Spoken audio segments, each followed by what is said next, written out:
நோன்பை பொறுத்தவரையில் உடல் ஆரோக்கியமானவர்களுக்கு தான் அது கடமை. ஜகாத்தை பொறுத்தவரையில் அது வசதியுடையவர்களுக்கு கடமை. ஹஜ்ஜை பொறுத்தவரையில் உடல் ஆரோக்கியமும் வசதி வாய்ப்பும் ஒருஞ்சேர பெற்றவர்களுக்குத்தான் ஹஜ்ஜும் கடமை. தொழுகை ஏழைகளுக்கும் கடமை, வசதி உள்ளவர்களுக்கும் கடமை.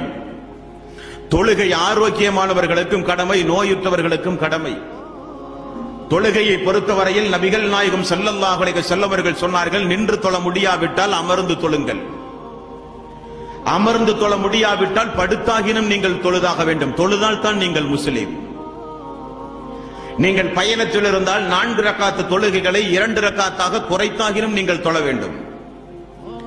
போர்க்காலங்களில் தாக்குதல் எதிர்த்தாக்குதல் நடத்தப்படுகிற போர்க்காலங்களில் கூட 1 ரக்காத்து தொழுகை கடமையாக்கப்பட்டிருக்கிறது.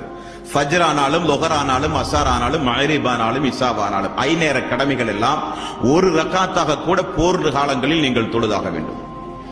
இப்னு மஸ்ஊத் ரலியல்லாஹு அன்ஹு அவர்கள், இப்னு அப்பாஸ் ரலியல்லாஹு அன்ஹு அவர்கள் எல்லாம் சொல்லுகிறார்கள், என்றைக்கு அல்லாஹ் போர்க்காலங்களில் நீங்கள் தொழுதாக வேண்டும் என்ற ஆயத்தை இறக்கினானோ அத்தோடு இந்த உலகத்தில் யாருக்கும் தொழுகையை விட அனுமதியே கிடையாது என்றார்கள் சஹாபாக்கள்.